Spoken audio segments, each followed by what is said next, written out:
لا الہ الا ہو، نہیں ہے کوئی عبادت کے لائق سوائے اللہ کے۔ تفسیر ابن عباس میں فَعْلَمْ أَنَّهُ لَا إِلَٰهَ إِلَّا،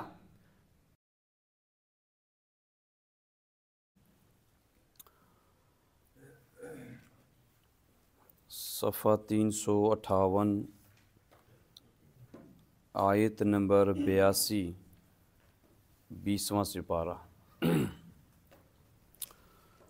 اعوذ باللہ من الشیطان الرجیم، بسم اللہ الرحمن الرحیم۔ وَلَا يَصُدَّنَّكَ عَنْ آيَاتِ اللَّهِ بَعْدَ إِذْ أُنزِلَتْ إِلَيْكَ وَادْعُ إِلَىٰ رَبِّكَ وَلَا تَكُونَنَّ مِنَ الْمُشْرِكِينَ وَلَا تَدْعُ مَعَ اللَّهِ إِلَٰهًا آخَرَ لَا إِلَٰهَ إِلَّا هُوَ كُلُّ شَيْءٍ هَالِكٌ إِلَّا وَجْهَهُ لَهُ الْحُكْمُ وَإِلَيْهِ تُرْجَعُونَ۔ وَلَا يَصُدَّنَّكَ، نہ روکے آپ کو، عن آیات اللہ، اللہ کی آیات سے، بعد اذ انزلت، بعد اس کے کہ جب نازل کی گئی، الیک آپ کی طرف، وادعو الی ربک، بلا تو اپنے رب کی طرف، ولا تکونن، نہ ہو تو، من المشرکین، شرک کرنے والوں میں سے، ولا تدعو مع اللہ، مت پکار اللہ کے ساتھ، الہًا آخر، دوسرا معبود، لا الہ، نہیں ہے کوئی معبود، الا ہو، سوائے اللہ کے، کل شیء، ہر ایک شے، ہالکن، ہلاک ہونے والی ہے، الا وجہ، مگر اللہ کی ذات، لہ الحکم، اسی کے لیے فیصلہ ہے، وإلیہ ترجعون، اسی کی طرف تم لوٹائے جاؤ گے۔ درود پاک پڑھ لیں۔ اللہم صلی علی محمد اللہ ابراہیم علی ابراہیم انک حمید مجید، وبارک علی محمد وعلی آلہ۔ سورہ قصص میں مضمون ذکر ہوا، تسلی دی ہے نبی اکرم صلی اللہ علیہ وسلم اور ہر مبلغ کو۔ واقعہ موسیٰ علیہ السلام پیش کیا کہ موسیٰ علیہ السلام پر تکلیفیں، پریشانیاں، دکھ درد آئے، مختلف حالات ان کے گزرے، لیکن اللہ کا پیغام لوگوں تک پہنچایا۔ میرے پیغمبر، آپ کی ذمہ داری بھی یہی ہوگی، اور آپ کے متبعین، آپ کے ماننے والوں کا بھی کام اور ان کی ڈیوٹی یہی ہوگی کہ وہ اللہ کے پیغامات، اللہ کے احکامات لوگوں تک پہنچائیں گے۔ تکلیفیں اور پریشانیاں آئیں گی، لوگ رکاوٹیں کھڑی کریں گے، آپ کے راستے میں روڑے اٹکائیں گے، آپ کو بدنام کریں گے، آپ کو اپنے علاقے سے بے در کریں گے۔ تو یہ ساری تکلیفیں موسیٰ علیہ السلام کی سہی ہیں، انہوں نے صبر کیا ہے، اللہ کا پیغام پہنچایا، آخر وہ کامیاب ہوئے، اور روڑے اٹکانے والے، مخالفتیں کرنے والے، وہ تباہ و برباد ہو گئے۔ تو آخر میں 5 جملوں میں پھر اللہ نے اپنی توحید کا تذکرہ کیا۔ وَلَا يَصُدَّنَّكَ عَنْ آیَاتِ اللَّهِ، نہ روکے آپ کو اللہ کی آیات سے، بعد اذ انزلت الیک، بعد اس کے کہ جب نازل کی گئی آپ کی طرف، یعنی میرے پیغمبر، یہ قرآن ہم نے اس لیے نازل کیا ہے کہ آپ اس کو لوگوں تک پہنچائیں، تبلیغ کریں۔ یہ قرآن اس لیے اتارا، اس کی آیتیں، کہ آپ یہ لوگوں تک پہنچائیں میرے احکامات، یہ پیغام لوگوں تک پہنچانا ہے۔ اور سورہ مائدہ میں ذکر ہے کہ فَإِن لَّمْ تَفْعَلْ فَمَا بَلَّغْتَ رِسَالَةَ، اگر تو نے قرآن لوگوں کو نہیں پہنچایا تو تو نے منصب رسالت نہیں پہنچائی، تو نے اللہ کے پیغامات کو نہیں پہنچایا۔ تو آپ کو نہ روکیں، مشرکین آپ کو روکیں گے، آپ کے راستے میں رکاوٹیں ڈالیں گے، آپ کو منع کریں گے، آپ کو روکنے کی کوشش کریں گے، لیکن آپ ان کی بات نہ مانیں۔ سورہ انعام میں آتا ہے وَهُمْ يَنْهَوْنَ عَنْهُ وَيَنْأَوْنَ عَنْهُ، یہ مشرکین لوگوں کو قرآن سے منع کرتے ہیں، روکتے ہیں، خود بھی دور ہوتے ہیں، خود بھی قرآن نہیں پڑھیں گے، لوگوں کو بھی قرآن کے قریب نہیں آنے دیں گے، خود بھی قرآن سے دور رہیں گے اور لوگوں کے راستے میں رکاوٹیں ڈالیں گے، کجرویاں پیش کریں گے، قرآن کو کمزور معاذ اللہ پیش کر کے لوگوں کے سامنے کمزور کر کے پیش کریں گے، کبھی مولوی پر الزام لگائیں گے، کبھی استاد پر الزام لگائیں گے، کبھی کیا فتوے لگائیں گے، کیا تو میرے پیغمبر آپ کو بھی یہ لوگ منع کریں گے، کبھی لالچ دیں گے، کبھی دھمکیاں دیں گے، کبھی آپ کے راستے میں الزامات آئیں گے، کبھی آپ کے راستے میں رکاوٹیں ڈالیں گے، آپ کو اللہ کی آیات سے نہ روکیں، جبکہ قرآن آپ کی طرف اتارا گیا ہے، یہ پیغام آپ کو دیا گیا ہے، اب آپ نے ان کی بات نہیں ماننی۔ وَادْعُ إِلَىٰ رَبِّكَ، اپنے رب کی طرف بلانا ہے۔ سورہ یوسف کے آخر میں آتا ہے وَادْعُ إِلَىٰ رَبِّكَ، اپنے رب کی طرف لوگوں کو بلا، بالحکمت، حکمت کے ساتھ، حکمت کے ساتھ، بصیرت کے ساتھ لوگوں کو، یعنی قرآن کے دلائل کے ساتھ، دلائل عقلیہ دلائل نقلیہ کے ساتھ لوگوں کو پکارنا ہے، دعوت دینی اپنے رب کی طرف، اپنے رب کی معرفت کی طرف۔ وَلَا تَكُونَنَّ مِنَ الْمُشْرِكِينَ، آپ نہ ہوں شرک کرنے والوں میں سے، یعنی مشرکین کا ساتھ آپ نے نہیں دینا ہے۔ ہم نے قرآن آپ کی طرف نازل کیا ہے کہ آپ لوگوں کی اصلاح کریں، شرک سے لوگوں کو بچائیں، بدعات سے، رسومات سے، اور لوگوں کی اصلاح کریں، لوگوں کے معاشرے کی اصلاح کریں، سوسائٹی کی اصلاح کریں، آپ نے قرآن بیان کرنا ہے۔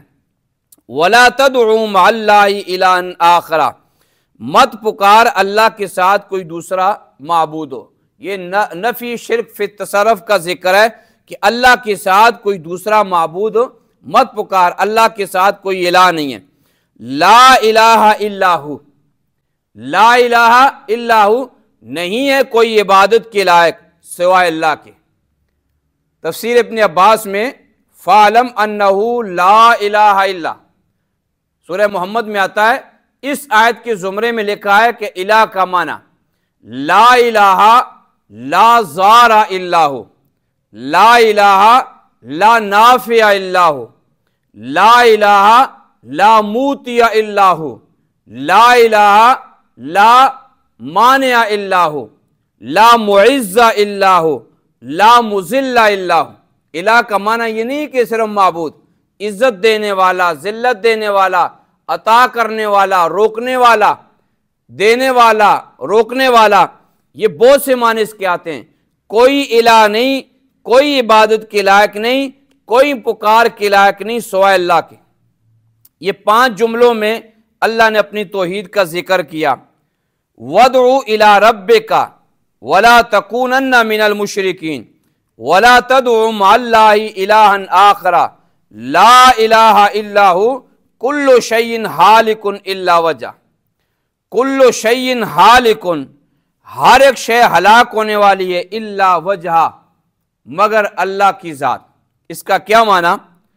الا وجہ، اللہ کی ذات مراد ہے۔ کچھ لوگ اعتراض کرتے ہیں کہ قرآن میں تعویل نہیں کرنی چاہیے، جو قرآن کا معنی ہے وہی کرنا چاہیے۔ تو اب اگر تعویل نہیں کریں گے تو یہاں پر کیا معنی ہوگا؟ کلو شیئن ہالکن، اللہ کے وجود کے معاذ اللہ ہر چیز ہلاک ہو جائے گی، الا وجہ، مگر اللہ کا چہرہ ہلاک نہیں ہوگا۔ اب تو معنی یہ بنے گا اگر تعویل نہیں کریں گے۔ قرآن میں آتا ہے ید اللہ فوق ایدیہم، اللہ کا ہاتھ ان کے ہاتھ کے اوپر ہے، تو اللہ کا ہاتھ نبی کے ہاتھ کے اوپر کیسے آتا ہے؟ تو یہ تعویل کریں گے، اللہ کی قدرت مراد ہے، اللہ کی توفیق، اللہ کی طاقت مراد ہے یہاں پر، تو قرآن میں تعویل کرنا جائز ہے۔ اگر تعویل نہیں کریں گے تو معنی غلط بن جائے گا۔ تو یہاں معنی ہے ہر ایک چیز ہلاک ہونے والی ہے دنیا کی، مگر اللہ کی ذات کیا ہے؟ وہ ہلاک نہیں ہوگی۔ قرآن نے ذکر کیا کل نفس ذائقۃ الموت، ہر نفس نے موت کا ذائقہ چکھنا ہے۔ کل شیء کل من فان، ہر ایک چیز، کل من علیہ فان، ہر ایک چیز کے اوپر فنا آنا ہے۔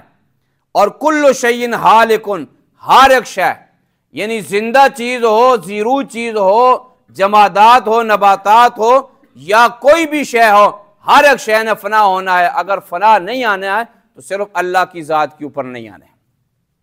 یہاں پر علامہ آلوسی رحمۃ اللہ علیہ نے ایک عجیب توجیہ کی ہے، لیکن اس سے پہلے علماء نے ذکر کیا ہے کہ انسان کے اوپر دو حالتیں آتی ہیں، ایک حالت انسان کے آنے کی ہے، ایک حالت انسان کے جانے کی۔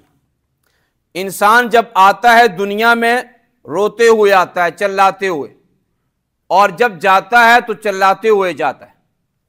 اب دیکھو جب انسان دنیا میں آتا ہے تو اس کی کیفیت دیکھو، خود آتا ہے روتے ہوئے، لیکن گھر والے ہنس رہے ہوتے ہیں، گھر والے خوشیاں منا رہے ہوتے ہیں، گھر والے فائرنگ کر رہے ہیں، مٹھائیاں بانٹ رہے ہیں، مبارکباد دے رہے ہیں، خود روتا ہوا آیا۔ اب جاتے ہوئے یہ جا رہا ہے، گھر والے پھر رو رہے ہیں، جب فوت ہو جاتا ہے گھر والے رو رہے ہیں۔ تو علامہ آلوسی رحمۃ اللہ علیہ نے فرمایا کہ اے انسان، تیری زندگی اور تیری موت کے درمیان، یعنی تیری پیدائش اور موت کے درمیان جو زندگی ہے، ایسا تو کام کر جا کہ تو جب دنیا سے جا رہا ہو تو خوش جا رہا ہو، اور تیرے باقی عزیز و قارب کیا وہ روتے ہوئے، وہ سارے رو رہے ہوں، پریشان ہو، اور تو کیا دنیا سے اس حال میں جائے کہ تو کیا خوش جائے۔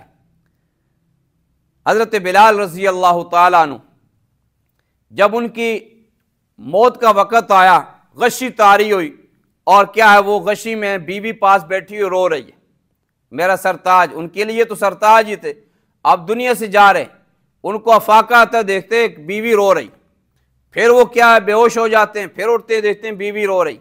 پوچھا کیوں رو رہی ہے؟ کہنے لگے میرے سرتاج آپ کا وقت پورا ہو گیا، آپ دنیا سے جا رہے ہیں، میں کیا کروں گی، آپ دنیا سے جا رہے ہیں، تکلیف ہے۔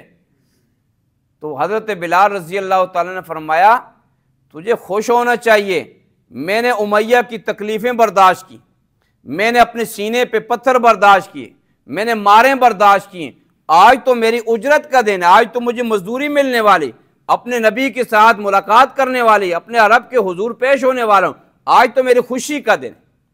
ایک صحابی تیر لگا ہے، پیٹھ پہ تیر لگا ہے، سینے سے نکلا ہے، اور خون لے کر اپنے چہرے پہ مارتے ہیں، کہتے ہیں فزت رب الکعبہ، اللہ کی قسم، رب کعبہ کی قسم میں کامیاب ہو گیا، رب کعبہ کی قسم میں کامیاب ہو گیا کہ مجھے شہادت کا رتبہ مل گیا، میں کامیاب ہو گیا۔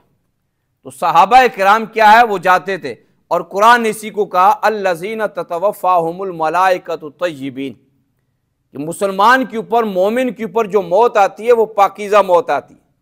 وہ کیا ہے جب دنیا سے جاتا ہے اور اس کو اپنی منزل نظر آ جاتی ہے جنت کی، جنت کی نظر، وہ خوشی خوشی سے جاتا ہے، پیچھے گھر والے سارے رو رہے ہوتے ہیں، وہ کیا ہے وہ چلا رہے ہوتے ہیں، اور یہ کیا اپنی منزل دیکھ کر خوشی کے ساتھ جاتا ہے۔ تو یہاں فرمایا کل شیء ہالک الا وجہ، ہر ایک چیز، ہر انسان کا عمل تباہ و برباد ہونے والا ہے، بچے گا تو صرف وہی ذات کہ جو اللہ کی رضا کے لیے کام کیا۔ اس کا معنی سمجھ گئے؟ ایک معنی یہاں پر کیا علامہ آلوسی رحمۃ اللہ علیہ نے حضرت مجاہد، حضرت سفیان ثوری کا یہ قول نقل کیا ہے کہ الا وجہ سے مراد کیا ہے؟ نیک اعمال ہے۔ ہر عمل انسان کا بیکار ہے، باطل چلا جائے گا، لغو چلا جائے گا، مگر وہ عمل باقی رہے گا کہ جو اخلاص کے ساتھ انسان نے کیا ہے۔ تو انسان کو چاہیے کہ اپنی پیدائش اور موت کے درمیان میں ایسا عمل کر جائے کہ جو اخلاص بھرا ہو، اخلاص کے ساتھ ہو، کہ انسان دنیا سے تو چلا جائے لیکن وہ عمل اس کو دنیا میں بھی فائدہ دے، آخرت میں بھی فائدہ دے۔ تو انسان کو ایسے اعمال بنانے چاہیے۔ کل شیء ہالک، ہر ایک شے ہلاک ہو جانے والی ہے، الا وجہ، مگر اللہ کی ذات یا اللہ کی رضا کے لیے جو کام ہوگا وہ ہمیشہ باقی رہنے والا ہے۔ وہ انسان دنیا سے چلا جائے اس کا نیک عمل زندہ رہتا ہے۔ لہ الحکم، اسی کے لیے فیصلہ ہے، اسی کے لیے اختیار ہے، وَإِلَيْهِ تُرْجَعُونَ، اور اسی کی طرف تم نے لوٹ کر جانا ہے۔ پھر دیکھو وَلَا يَسُدَّنَّكَ، نہ روکے آپ کو، عن آیات اللہ، اللہ کی آیات سے، بعد اذ انزلت، بعد اس کے کہ جب اتاری گئی تیری طرف، وَادْعُ إِلَىٰ رَبِّكَ، پکار اپنے رب کی طرف، دعوت دے اپنے رب کی طرف، وَلَا تَكُونَنَّ مِنَ الْمُشْرِكِينَ، نہ ہو تو شرک کرنے والوں میں سے، وَلَا تَدْعُ مَعَ اللَّهِ، مت پکار اللہ کے ساتھ الہًا آخر، دوسرا معبود، لا الہ، نہیں ہے کوئی حاجت روا، الا ہو، سوائے اللہ کے، کل شیء ہالک، ہر ایک شے ہلاک ہو جانے والی ہے، الا وجہ، مگر اللہ کی رضا کے لیے عمل باقی رہے گا۔ لَهُ الْحُكْمُ، اسی کے لیے فیصلہ ہے، وَإِلَيْهِ تُرْجَعُونَ، اسی کی طرف تم نے لوٹ کر جانا ہے۔